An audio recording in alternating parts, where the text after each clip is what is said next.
this video. The legend himself gonna be in the building, making history. Meech, who else coming? The whole nation. Detroit, St. Louis, California, everybody.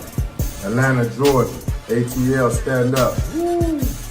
We gonna make history. Get your tickets right now. Y'all better be there February 13th. Meech on. I think I'm Big Meech. Okay, look at this lineup here. We got Lebebe, Rick Rose. We got 21 Savage, Sexy Red, who, by the way, back in, like, she had said she would perform for free. This is how much she was excited. Sexy Red perform free, Big Meech. Like, she had let it be known. She says, this is what she had said. Oh. What the fuck? I thought they had the picture here. They don't. She says, I'm trying to perform for the free ski. You get what I'm saying? So she was advertising. She was down to perform for free. That's how much she loved Sexy Red. No, not Sexy Red. I mean, Big Meech. Here we go. She said, where the welcome home party at? I'm trying to perform for the free ski. Oh, man, you can't see the bottom of it. But yeah. She was down to perform for free. Let me see if I can. Yeah. Oh, yeah. We're the welcome home party. I'm trying to perform for free. So maybe she performed for free, but this lineup looks pretty good. Lebebe, Rich Forever, Rick Ross. We got 21 Savage, Sexy Red, Kodak Black, 42 Doug, ESTG, Moneybag Yo, Bossman D-Lo, T Grizzly, Babyface Ray Ice, we're Vizo. We have Skilla Baby. We got Peasy, Payroll, Giovanni, YTB Fat, Tay-B, Boosie. Damn, why they got Boosie all the way down here? Young Scooter. Damn, okay. Now, people feel like 50 was upset that this was happening, or not the concert was happening, but that he linked with Rick Ross, which is his nemesis. And he posted this to his Instagram. He said, yo, this gonna blow your mind. Docu coming soon. The facts are stranger than the fiction. And it says the truth and nothing but the truth. BMF, who is Tammy Cohen's, okay? And then it gets into, it says season 4, the final chapter. It says BMF. And it says, be sure to catch the next season of BMF. It's going to be out of here. Wow. And then, let me see. He posted a rat emoji. And he says, I think I'm Big Meech. I don't know if he's talking about Ross or Big Meech, but he said this. The biggest mistake he ever made was not sustaining his relationship with Tammy Cohen. Her tell-all docu reveals the truth. Wow. Then here's this. He just posted, he says, the funny shit is that they were saying Lil Baby pulled up on them in a Ferrari truck, pockets full of money, and didn't give him nothing. Lil Baby was 5 when you got indicted. What the fuck he owe you? Tammy Cohen coming soon. Yo, man, I'm hearing already some people was pulling out of that concert. Yeah, on February 13th that Big Meech was having. You heard? I know Little Baby ain't performing, right? Yeah, he said he ain't fucking with Gunna no more because Gunna a rat. I know he ain't performing that Big Meech shit. Yeah, 50 on the internet calling this nigga a rat. Talking about Tammy Cohen. This shit didn't grew some legs. Yeah, from when we was on the internet a few months ago talking about, yo, how Cuffy get indicted, how the Migo get indicted, and Meech ain't get indicted, blah, blah, blah. This shit didn't grew some legs since then. Yeah, because if Tam... Am I the only one, or is this both his niggas' eyes are like right here, like, I can't even do it with my eyes. Like, what the fuck? Tammy then told 50, and... Yo, 50, let me narrate this shit, B. Let me narrate this shit. Okay, so I don't know the story of Big Meech like that. Apparently, the whole streets love him. They look at him like a hero. Now, from my limited understanding of Big Meech and BMF is that they said that he was about the money more than the violence. He was about getting it rather than doing bullshit, and that's why people fuck with him. I'm like, all right, cool. Now, apparently, ever since he's gotten released, a lot of people in the streets have championed him because apparently Big Meech and BMF used to make it rain in all the strip clubs from hood to hood, city to city, state to state.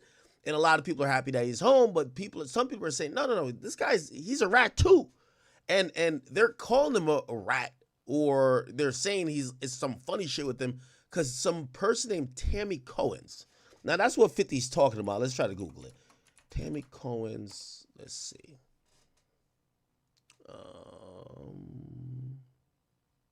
Okay. Blue Da Vinci answers 50's question. Who's Tammy Cohen? Here we go. Stop talking. Yeah, so we stopped talking. Me and Meech last time talking was 2017, right? So in 2017, we on the phone like normal, regular conversation one night. And then my homeboy that was with me, he was like, Tone Bird, he from BMF too. Tone was like, ask Big Homie, what's up with the movie with 50? Like, what's going on with him from New York? I had to use my New York accent. Yo, what's going on with the 50 Cent movie? So I'm like, oh, yo, Meech, what's up with the movie, with the TV show? Like, where y'all at with that? He like, oh man, it's almost done. The contract almost done. It's almost done. We're gonna be starting. They're gonna be, starting to cast it or whatever, right? He's like, I just gotta wait to holler at Tammy before, you know what I'm saying, I know where we at with that. And Tammy is a government informant. So when he said that, I was like, Tammy, what you mean, Tammy? Like, you ain't heard what's going on with her?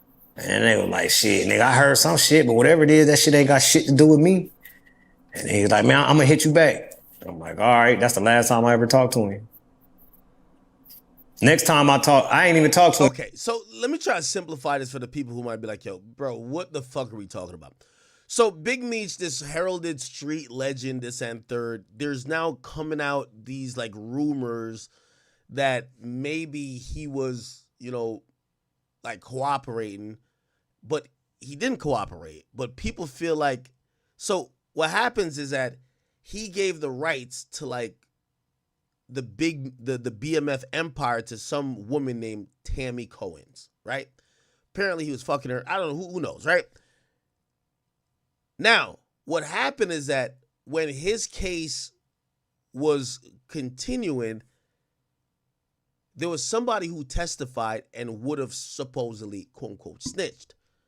Now, it wasn't Big Meech. It was this Tammy Cohen's person. Now, people feel like Big Meech set her up to tell because he didn't want to tell. And as repayment for her telling, he gave her the control over the BMF empire. And that's why, it's kind of like really complicated. But supposedly she's now coming out and she's airing. I don't know what the fuck, man. Next time my cousin talked to him and said that he was trying to get on the phone with me while I'm getting into it with Lil Meech. Lil Meech came into one of the stores that I was working with, one of the exotic rental stores, to rent a car one time and was talking shit, start talking crazy shit about me, nigga. And my son was in there working at the time too. I'm gonna have my son whoop his ass trying to let the kids lock up. You know what I'm saying? I was mad as a... But, all this shit just ended up stemming from a whole nother situation that was surrounding Meech that was going on and shit. So you want to pull up some paperwork? You want me to show you how to pull up some paperwork? So you're talking about Tammy Cohen's, right? Yeah, Okay. Tammy Cohen. Okay, now She's a co-producer of the BMF Stars TV show. Okay, and you're saying that she's an informant. Definitely, 100%. Okay. She's been an informant since 2009. Okay, so I'm on the page right now. Yeah, it's 32 And- pages or something. I'm on the first page, and now it says, United States of America versus plaintiff, and it says, Donnie Gatlin, Timothy. Dion Gatlin. Shout out Dion Cuff. Gatlin. Shout out Cuff. That's my Cuff. Now, granted, this is too much info. I really don't care who's telling, but apparently this is still big in the streets. Dion Gatlin. Yeah, he's one of the first defendants. Yeah. Okay. St. Louis Project. What's happening? So can you kind of break down this paperwork for me and how she's involved in this? And where can I go? Tammy Cohen is Big Meech personal assistant / business partner / whatever you want to call. You know what I'm saying?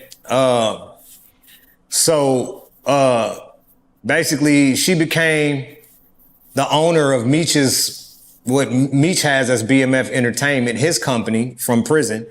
His company, she became the owner of it in 2008. And in 2009, she became a government informant. In 2010, she did a case that was pertaining to a guy that Meech met in prison and one of Meech's homeboys of 26 years. Okay. Now, in this paperwork, it doesn't actually say her name. Right, yeah. You will have to it don't say her name. It say her name on paper on the cover sheet, her actual name. But this is a case, so they're not gonna be saying the witnesses' names in the case. They're gonna call them CS1 or CSOI or something like that, confidential source or whatever. It's confidential, bro. It's not public. That, you know what I'm saying?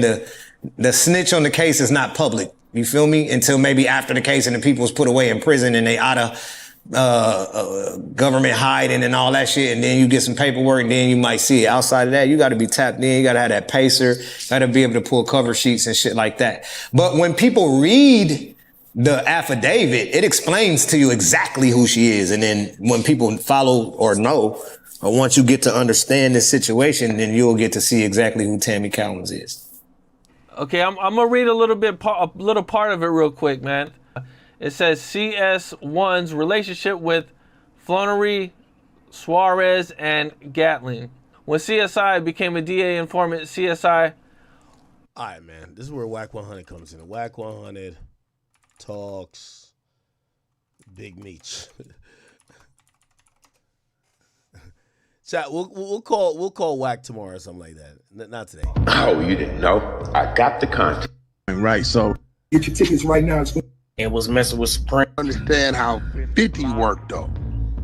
You know, You gotta think of this too, man. Meech had paper before all that. He was already up there balling the boss. So he looking at it like, I do what I want to do. I've been a boss. He still got that mentality. That's how he looking at it. yeah, remember they was looking up to him, making songs about him when they was trying to come up. Right. You know what I'm saying? They called me big, you know what I'm saying? They was shouting his name out when he was already gone because of, whatever he had did. So, I kind of feel like he just feels like, man, I'm getting my money, man. I just got out. 50 need to understand I'm trying to get to a bag, and if he don't understand, I'ma holler at him when I get a chance. Maybe that's how he's feeling. Yeah. I think so. I don't even think he was thinking about getting no money. I just think it was a nigga showing him some love and respect. That's all. I don't think it go no further. So more like he just a boss. He gonna deal with who he gonna deal with. And I mean, bro, you just did 19 years. Your whole dream was to get in the music game. That was his dream, right? And now you got the biggest of the rappers reaching out to you, wanting to holler at you. And they throwing him back. Don't let that part. All right, I'm trying to get like an explanation, but goddamn. What's going on behind his face? It's just looking like Too, man, Meech. don't understand. Don't let that part out. They breaking him off. Is it a bigger bag than 10 seasons in Power? Come on now. He could have. All right, this is book and on air where you can have some. okay. I'm good.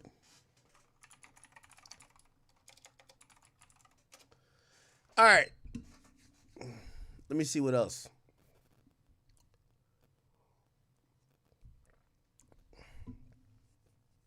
What is this? Boosie gave wife and Lucci some new chains and shit like that? Okay.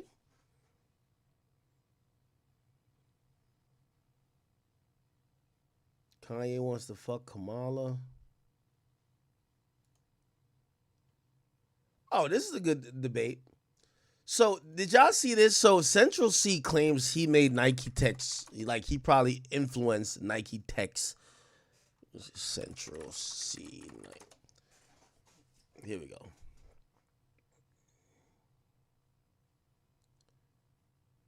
Hold on.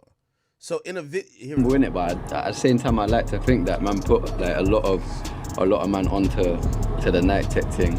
And you see the influence even in like America and that now. Like, people be rocking the Techs like it's like they're us. It's perfect timing as well, really. Like you can't. It's the same. I guess it's the same thing applies. And you can't rush straight there.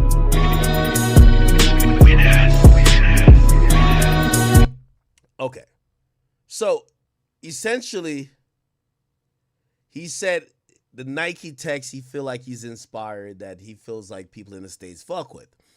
Now, apparently Talil confronted him about this. The wise words of Central B, because he wasn't thinking correct when he said that. He did. Bro, I ain't trying to create a phone. All right, so just explain what you meant by that, because I felt offended because I've been wearing Nike Techs. From what age? What? 10, 11, 12, the camouflage ones, the green ones, gray, navy blue, black, yellow, red. What year did you start wearing it? Huh? What year did you start wearing it? It's up for debate, man. Just leave it as that. The wise words of Central. Okay. All right. So a lot of people are disagreeing with him. Actually, I think people are saying New Yorkers really kind of like popularized and like kind of push forward Nike text. But of course, we had Queen Von who jumped in, who said, Americans don't pay the UK no attention. This is crazy to say. And why is a white man the face of UK rap? That's the real question. God damn. Anyway, I'll say this. I actually disagree. I feel like Pop Smoke style of beats was influenced by UK. I think people sleep on the UK on some of their influences in the US. I think there was, let me not tweak out by saying, I feel like when drill kind of not died down, but faded a little bit from Chicago and it was going elsewhere and other places were trying to grab the baton and run with it, I do think that the UK was trying to do their thing. So I definitely give the UK a lot of credit in certain senses. Not a Nike Tech shit. I think that's just kind of crazy. I think either this nigga Central C ain't never seen a smartphone before 2 years ago, or he don't realize that him wearing some shit like that probably was influenced by New York. But again, there are influences back and forth. Like I think UK changed the sound of drill. Like some of those beats that we started hearing that a lot of New York rappers hopped on became those synonymous beats with New York drill, and it came from UK producers. So we got to give people from the UK their credit. It's just that Nike text, I don't know, bro. Central C, I fuck with you, bro. You probably got to stand down with this one, brother. Same time, I like to think that man put like a lot of man onto the Nike Tech thing. And you see the influence even in like America and that now. Nah, brother. Nah. Influence Americans to wear tech fleece? In a recent Day in the Life video, I was never like a big Nike Tech guy. Like, so really, I don't know the full history. Let me hear what this guy got to say. For Spotify's Rap Caviar, Central C made a bold claim. Yeah, I'm humble in it, but at the same time, I like to think that man put like a lot of man onto the Nike Tech thing. And you see the influence even in like America and that now. Like, people be rocking the text like it's like they're us. With this take, Central C is insinuating that Americans were influenced by him and his crew to wear Nike Tech fleece. With the timing of his Cineworld Nike collab, which included Air Max 95s and Tech fleece, his statement immediately sparked debate. Some backed him up, while others weren't having it, arguing that Tech fleece had been a staple in the US long before Cinch's rise. So let's break it down. Nike Tech fleece wasn't just an overnight trend. It evolved from the Nike Tech Pack, which launched in 2007 and was reintroduced in 2013 with lightweight, no-seam fleece construction. The goal? To provide warmth without bulk, making it perfect for both athletic performance and everyday wear. Nike's rollout was massive, with top-tier athletes like Kyrie Irving, Neymar Jr., and Rafa Nadal fronting the campaign. This positioned Tech fleece as a global staple, not just a regional trend. In America, NBA players were some of the first to embrace Tech fleece, often seen rocking full sets pre-game. This aligned perfectly with Nike basketball's dominance in the mid-2010s, when signature sneakers from LeBron, Kyrie... Yo, who said I'm too chubby for them? Yo, Samoy, stop capping on me, bro. I've seen mad fat niggas wear that shit. Stop playing. Everybody, I'm not even chubby no more.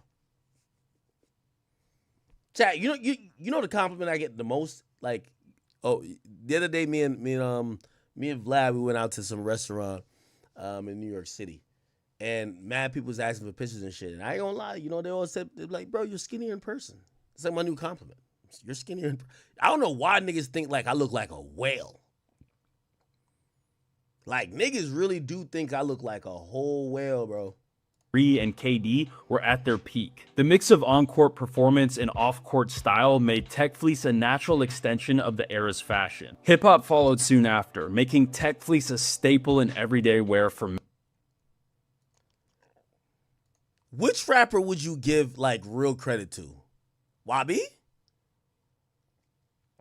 Which rapper, out of all rappers, you think really put on people to Nike Techs?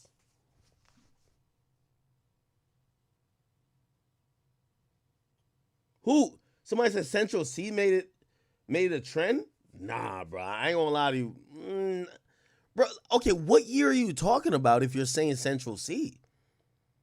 Bro, I didn't know about Central C before like 3 years ago. I feel like I knew about Nike Techs and New Yorkers love rocking that shit way longer than that. Niggas say YB or 21.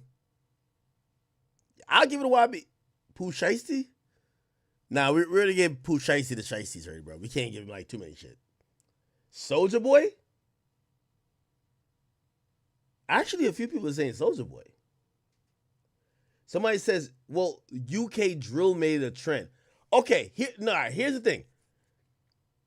Are we talking about Nike Tech, wearing Nike Tech being a thing, or wearing Nike Tech being like the YN outfit?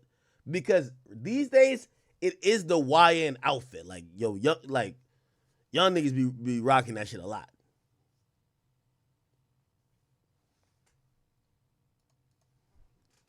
A lot of people saying 21 Savage.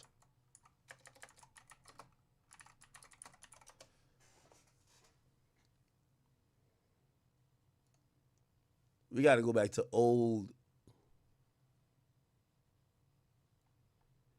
Yo, 21 got to get this hairstyle the fuck out of here. Yeah.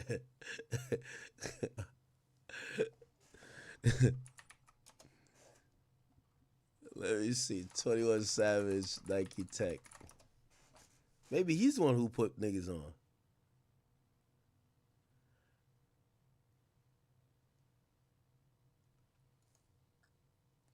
Somebody said 21's from the UK, though. All right, I'll give you that. Somebody says Eminem was the first, and he's been rocking it since the early... Ooh. I might have to give you M still. I might have to give you M. M was rocking it. It's a staple in everyday wear for many rappers, and even referencing it... Yo, did y'all see that one? Yeah, there was this shit going. I don't know if I can find it. Little baby Gunna fit. Yo, they were like, yo, nobody ever noticed that Lil Baby and Gunna could not dress for like mad long. And I was looking back at some of the fits these niggas was wearing.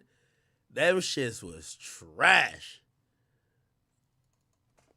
Hold on, let me see if I can find it. I find this shit.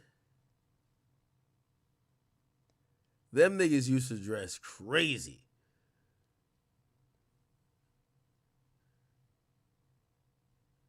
They used to dress crazy and niggas used to call that shit drip. You remember when them niggas was talking about drip too hard? Now you look back at what they were wearing, like, yo, what the fuck was these niggas on? Or what were we on when we thought these niggas really had drip? Anyway.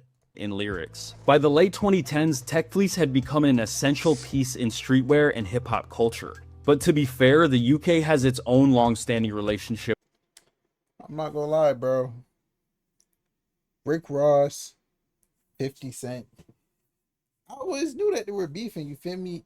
50 Cent is the most petty person, I think, in all of, like, media, rap, all of that. I think he's the most petty person. First, he probably made millions of dollars doing the Big Meech thing, like, their life. Now he's gonna make more millions exposing that he was a rat. Like, this is crazy. And there's supposed to be a Big Meech concert. I don't know if it's in February or March or whenever it is. With all these street rappers who are Snitch K and Don't Mess with Snitches, any of that. They're all going to be there performing like it's nothing. Like, man, it's crazy, bro. It is crazy. And I know why 50 Cent's doing it, because he's seeing him with Rick Ross. He hates Rick Ross. Hey, man. Just got to wait and see what happens. 50 Cent is a bad man, bro.